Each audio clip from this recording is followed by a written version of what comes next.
আসসালামু আলাইকুম এভরিওয়ান, কি অবস্থা সবার, কেমন আছেন? আশা করি আপনারা সবাই ভালো আছেন। বরাবরের মতো একটা নতুন একটা ভিডিও নিয়ে আসলাম আপনাদের মাঝে। আমি শিমুল হাসান। কথা না বাড়িয়ে চলুন আসল কাজে চলে যাই। এই যে বাজারটি দেখতে পাচ্ছেন আমার পিছনে, এই বাজারটি মূলত আমার নাম আর চাচা। এই বাজার দিয়ে কী কী করা হয় বা কঞ্চি দিয়ে কী কী করা হয়, বাঁশ দিয়ে কী কী করা হয়, সম্পূর্ণ দেখাবো আজকের এই ভিডিওতে। তার আগে আমরা ছোট্ট একটা জিনিস দেখাই। আমরা ছোটোবেলায় পাতা দিয়ে একটা বানাইছিলাম জিনিস, নৌকা বানাইছিলাম। সেই নৌকাটা আপনারা বানাবো। তো প্রথমে সম্ভবত একটু পাতাটা করে নিতে হয়। পাতাটা একটু করে নিতে হয়। আমি এই দেখতে পাচ্ছেন পাতাটা আমি একটু তেল কাটে নিলাম, দুই ভাগ করে একটু মশলা নিলাম। দেখেন, মশলা নেওয়ার পরে আমি মাঝখানে একটা চিড়ে দিলাম, মাঝখানে একটু চিড়ে দিলাম, এখানে একটু চিড়ে দেবো। আপনারা একটু লক্ষ্য করেন, চিড়ে দেবো। তো চিড়ে দেওয়ার পরে আমরা একটু বাড়িয়ে নেব। এরকম করবেন তিন ভাগ করার পরে আপনারা এইভাবে ঢুকাই দেবেন। এখানে আপনারা একটু লক্ষ্য করেন ভালো করে, মাঝখানে ঢুকাই দেবেন। মাঝখানে এইভাবে ঢুকাই দেবেন।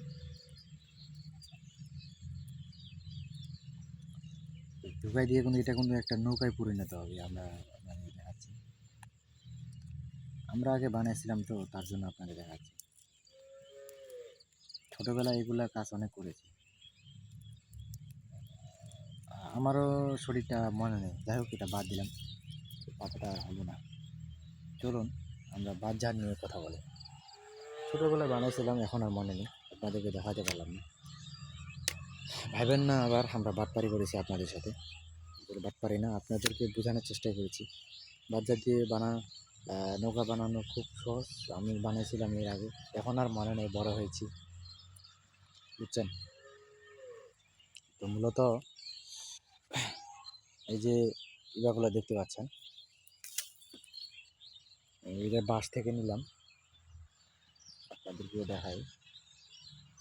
এটা বাঁশ থেকে নিলাম, এটা এইভাবে করে, হ্যাঁ, খোঁচা দিয়ে একটু করতেছিলাম, বুঝছেন। আমাকে একটা পিঁপড়া কামাইছে। আমি পিঁপড়াটা আপনাদেরকে বাইর করে দেখাচ্ছি। পিঁপড়াটার যে ব্যথা অনুভব করতেছি আমি আপনাদেরকে বলে বোঝাতে পারবো না, কারণ যার ব্যথা সেই জানে। আমি আগে এদিকে মারতেছি, বুঝছেন। ও বারে, মানে অতিরিক্ত ব্যথা, এত পরিমাণ ব্যথা পিঁপড়াটা কামড়েছে। এটাকে বের করতে হবে আমাকে। তার আগে আমাকে এটা করে দিতে হবে। দেখি পিঁপড়াটা বাইর হয় কিনা, যে করে হোক এই পিঁপড়াটা আমাকে বাইর করতে হবে। এখন পর্যন্ত আমি বাইর করতে পারলাম না মনে হয়, আর ব্যথা অনুভব করতেছি, বাইর হয়েছে অতপর। মানে এত পরিমাণ ব্যথা আমি সহ্য করতে পারতেছি না ভিউয়ার্স, অতিরিক্ত ব্যথা।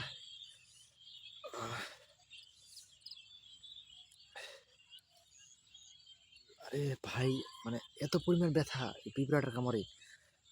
আমি আপনাদেরকে দেখাচ্ছি।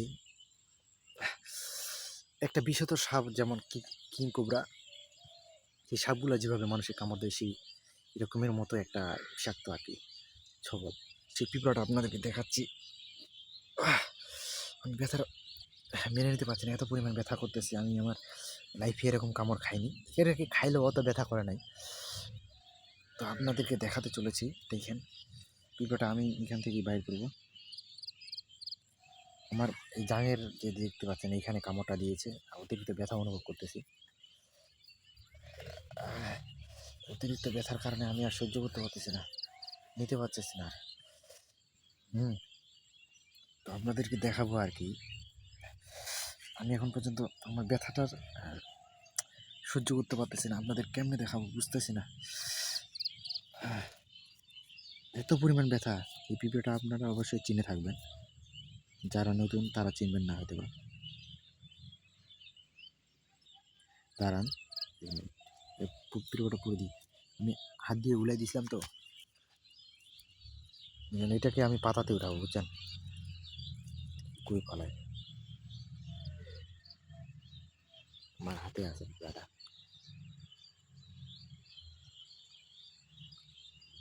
এই দেখেন আমার হাতে, দেখছেন। এতটি একটা পিঁপড়া, আল্লাহ তাআলা তার ভিতরে কি দিয়েছে, কত পরিমাণ ব্যথা আমি বুঝতেছি না। আল্লাহ তাআলার কত পাওয়ার, এই এত ছোট একটা পিঁপড়া, হ্যাঁ, কত পরিমাণ একটা বিষ দিয়েছে আমার এই জাঙের মধ্যে কামড়াইছে। আর এত পরিমাণ ফোলা দিয়েছে আমি বুঝাতে পারবো না। মানে তার যে দুইটা ইয়ে আছে দাঁতের মতো, তারা দাঁত এইভাবে এই চিমটির মধ্যে বসায় দেয়। এত পরিমাণ ব্যথা আমি আর নিতে পারতেছি না। অতিরিক্ত ব্যথা ভিউয়ার্স, অতিরিক্ত ব্যথা, কি বলবো আমি নিজেও বুঝতেছি না, বুঝছেন? তো যাই হোক, আমি আর বেশি কিছু বলতেছি না। আমি যেটা কথাটা আপনাদের মাঝে শেয়ার করতে চেয়েছিলাম, বাঁশঝাড়ের কথা। তো বাঁশঝাড়ের ভিডিও নিয়ে আপনাদের মাঝে হাজির হয়ে আমার তো এই দশা হলো। আর বাঁশঝাড়ে আসলে তো পিঁপড়া কামড় খাইতে হবে, এটাই স্বাভাবিক। হ্যাঁ, তো এই বাঁশঝাড়গুলো মূলত এগুলা কাজে লাগে আমাদের দৈনন্দিন নানা নানা জীবনে। যেমন এই যে আমরা আমার পিছনে একটা বেড়া দেখতে পাচ্ছেন, সেটাও বাঁশঝাড় দিয়ে বানানো হয়েছে। তারপর হচ্ছে আপনার আমাদের ডাস্টবিনের যে ওই বেড়াটা দেখতে পাচ্ছেন, সেটাও ওই বাঁশঝাড় দিয়ে বানানো হয়েছে। আমার ঘরের যে পিছনে বেড়াগুলো দেখতে পাচ্ছেন, সেগুলো বাঁশঝাড় দিয়ে বানানো হয়েছে। বাঁশঝাড় বাঁশ এমন একটা জিনিস আমাদের জীবনে উপকার আসে। যে বড় বড় বিল্ডিংগুলো ঢাকা শহরে তৈরি হয়, সেখানে বাঁশের প্রয়োজন হয়। হ্যাঁ, এই যে মানুষ বড় বড় দালান কোঠা বানায়, সেখানে বাঁশের প্রয়োজন হয়। বাঁশ আমাদের নানা প্রয়োজনীয় বিভিন্ন ধরনের কাজে ব্যবহৃত হয়, বুঝছেন? এই বাঁশ আমাদের খুব কীভাবে একটা মানে বলেন যে খুব শক্তিশালী একটা কাঠের মতো মনে করেন এই বাঁশটা, যেখানে বাঁশ দিয়ে ঢাকি, কুলা, তারপর হচ্ছে আপনার বিভিন্ন নকশাওয়ালা টাটি বানানো হয়। এই যে আমরা যে বিয়ের অনুষ্ঠানে যে গায়ে হলুদের কুলাগুলো দেখি না, সেই কুলাগুলো তৈরি হয় কিন্তু এই বাঁশ দিয়ে। আর এই বাঁশগুলো খালি আমাদের জীবনে অনেক জীবনের নানা দৈনন্দিন কাজে ব্যবহৃত হয়।